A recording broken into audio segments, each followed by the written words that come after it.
So the gospel lesson today is actually one of my favorite gospels. It's a long lesson, but it's one of my favorite lessons that we read. It's one of my favorite gospel stories. We have Jesus moving through Samaria, and most rabbis of Jesus' day wouldn't have gone through Samaria. They went around Samaria. They took the long way around because they didn't even want to set foot in this cursed land, and they didn't associate with the people at all because, well, there's a long-standing feud between Samaritans and the Jews. It goes back to the period in the Chronicles when the kingdom divided. But so Jesus comes to this well, to Jacob's well, where he is, just sitting there waiting for the disciples to go in and get some into town and get some food and come back. He's resting there. And this woman comes to the well at noon.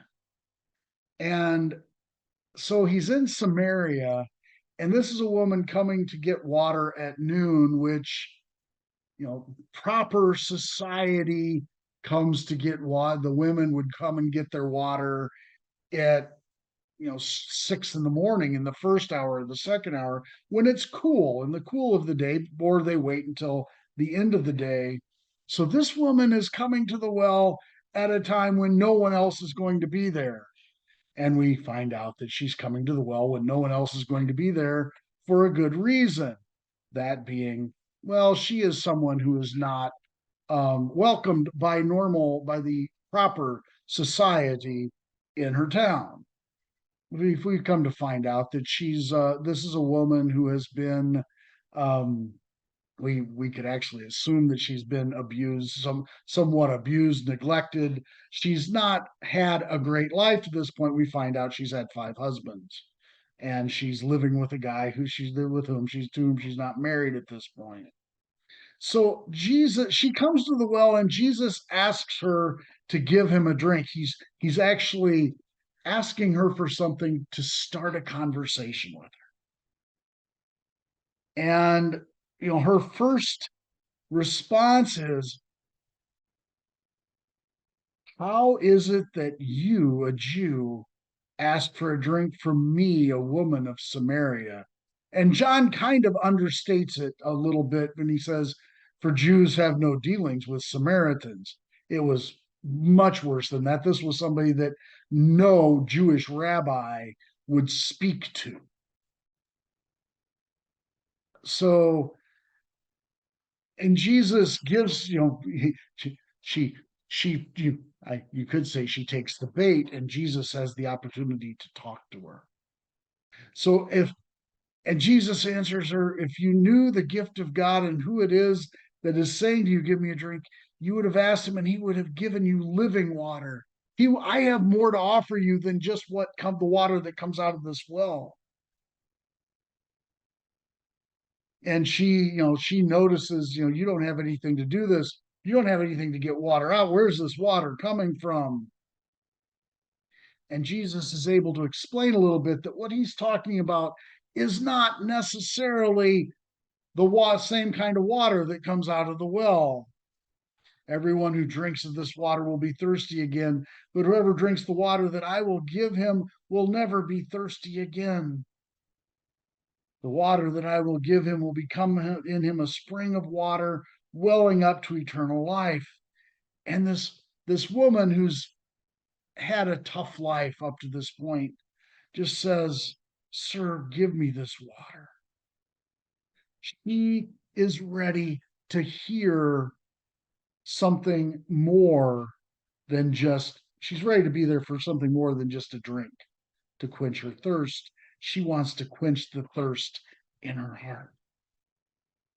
And then we get the exchange where Jesus says, "Go call your husband and come here."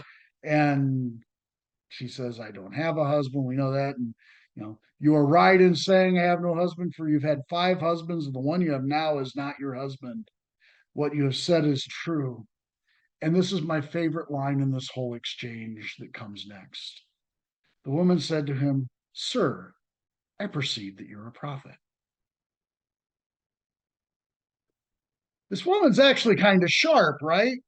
She's catching on, and she's catching on to something that the people who have seen the signs and wonders that Jesus has done up to this point aren't quite getting. Is, oh, there's something about you. And she goes in, goes into the rules for worship, and our fathers worshipped on this mountain. You say that Jerusalem is a place, and Jesus says, believe me, in the hour is coming when neither on this mountain or in Jerusalem you worship the Father. There's going to come a time when location isn't the issue. It doesn't have, you don't worship the Father in the temple, you don't worship the Father on any given mountain, but the hour is coming and is now here when the true worshipers will worship the Father in spirit and in truth, for the Father is seeking such people to worship him. God is spirit, and those who worship him must worship in spirit and in truth. And this woman is sharp. She's catching what Jesus is throwing out, right? She's getting it. I know that the Messiah is coming. He was called the Christ. When he comes, he will tell us all things. I believe that the Messiah is coming. This is a woman who knows she needs something more. She's ready to accept that the Messiah is coming, the one who's going to save us. And Jesus says, I who speak to you am he. And just then the disciples come back. And they wonder what's going on, but they're afraid to ask. And the woman goes away. She leaves her jar there. She came to get water. She leaves her water jar at the well because she's so excited that she wants to go tell people about Jesus, about this exchange she's had with Jesus. Think about that for just a moment. This woman who came to the well at noon because she doesn't want to be put in a position where she has to talk to or make eye contact or even see the proper people of the town, is now rushing back to that town to tell them about Jesus. She's so excited about what she has heard and what she has received. So we have this woman going back and she's telling the story. Meanwhile, the disciples urge her, Rabbi, eat something. You can hear it, going to that, Rabbi, you got to eat something. I have food to eat that you do not know about, he says. So the disciples start thinking, did somebody bring him something to eat? All that was here, that woman, and because they're not quite catching it yet. They haven't completely got it. Of course, they don't completely get it until after the resurrection. My food is to do the will of him who sent me and to accomplish his work. And then the harvest, go into the harvest where, you are going to be sent into the harvest. You're going to be going to harvest things that you did not sow. And in the meantime, this woman that he just met who gets it has been sowing seeds in the village, and the village comes out and they're ready to hear Jesus. So the Samaritan village receives the gospel. They receive Jesus, and they say, can you stay with us? And he does stay for a couple of days. Here again, we have another instance where Jesus comes to the marginalized, where he speaks to the marginalized. He allows this woman to he starts a conversation with this woman. He just enters into a relationship with her just because he wants to know her and he wants her to know him. And as a result of this conversation, this woman who once was on the fringes of society in her own town, now becomes the evangelist to her own town. Come and listen to this guy who he told me everything that I've ever done. Could he be the Messiah? Is Jesus the Messiah? And it says many Samaritans from that town believed because of her testimony, and many more believed because he stayed with them for 2 days, and he had an opportunity, and they had the opportunity to get to know him just as she had gotten to know him. And so we are in our world. Those who believe that they have been forgiven much, those who understand what they have received from Jesus, are to become evangelists, telling people about him. The Pharisees of Jesus' day didn't get what Jesus was doing. They didn't understand what he was saying. They didn't accept that he was the Messiah because they believed that they had it all together already.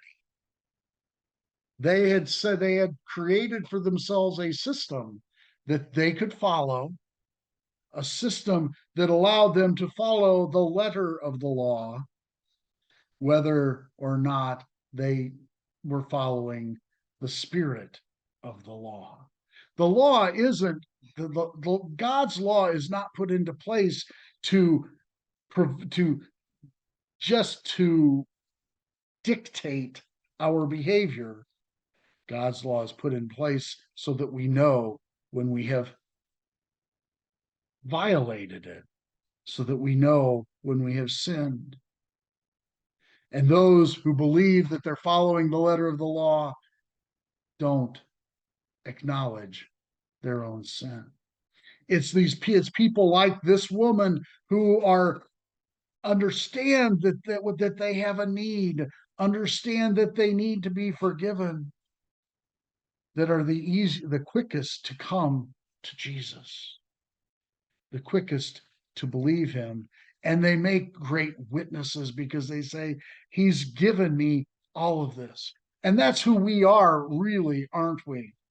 It's our job to understand that we are fallen people, that we need a Savior, that we have been saved by Jesus, and that he is now is willing to save others through us.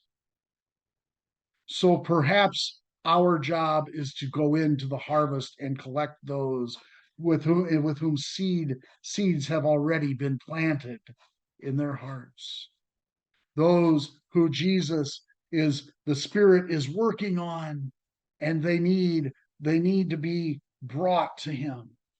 Perhaps our mission is to be those who plant and never see the harvest of what is sown. But either way, we are to be taking the gospel of Jesus Christ into our world, sharing the love of God with those with whom we come into contact. We are to be sharing the good news in our world. As we walk through this Lent, let us be meditating on who Jesus is and what he has done for us. The fact that God loved the world so much that he sent his son into it so that all the world could be saved through him. The fact that God didn't send Jesus into the world to condemn the world, but to save the world. And as we meditate on that fact, we can prepare to celebrate Easter with a better understanding of who Jesus is and what he has done for us.